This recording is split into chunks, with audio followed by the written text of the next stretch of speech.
महायुती सरकारच्या पहिल्या अर्थसंकल्पात अर्थमंत्री अजित पवार यांनी मुख्यमंत्री लाडकी बहीण योजनेसाठी एकूण 36,000 कोटी रुपये नियतव्यय प्रस्तावित असल्याची माहिती दिली आहे। यावेळेस विरोधकांनी लाडक्या बहिणींना 2100 रुपये कधी मिळणार असा प्रश्न देखील केलाय।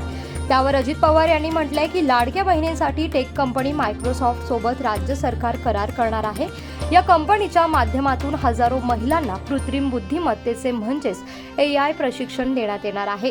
याशिवाय मुलींच्या व्यावसायिक शिक्षणाला प्रोत्साहन देण्यासाठी शिक्षण शुल्क व परीक्षा शुल्काची 100% प्रतिपूर्ती करण्यात येणार आहे। तर मान्यताप्राप्त उच्च आणि व्यावसायिक अभ्यासक्रमांमध्ये केंद्रीभूत प्रवेश प्रक्रियेद्वारे प्रवेश घेणाऱ्या आणि ज्यांच्या कुटुंबाचं वार्षिक उत्पन्न 8 लाख रुपयांपेक्षा कमी आहे अशा विद्यार्थिनींना हा लाभ देण्यात येणार असल्याची माहिती या ठिकाणी दिली आहे।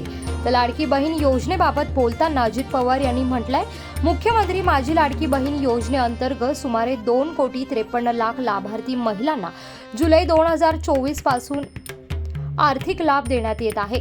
त्यासाठी 33,232 कोटी रुपये खर्च झाला असून सन 2025-26 मध्ये या योजनेकरिता एकूण 36,000 कोटी रुपये नियत व्यय प्रस्तावित असल्याची माहिती अजित पवार यांनी दिली आहे। यानंतर त्यांनी म्हटलंय की या योजनेतून मिळणाऱ्या अनुदानाचा उपयोग काही महिला गटांनी आर्थिक उपक्रमासाठी बीज भांडवल म्हणून केला आहे। अशा गटांना आणखी प्रोत्साहन देण्यासाठी विशेष योजना हाती घेण्याचा विचाराधीन आहे। तसंच अजित पवार यांनी अर्थसंकल्पात 2100 रुपयांबाबत कोणतीच घोषणा केली नाहीये।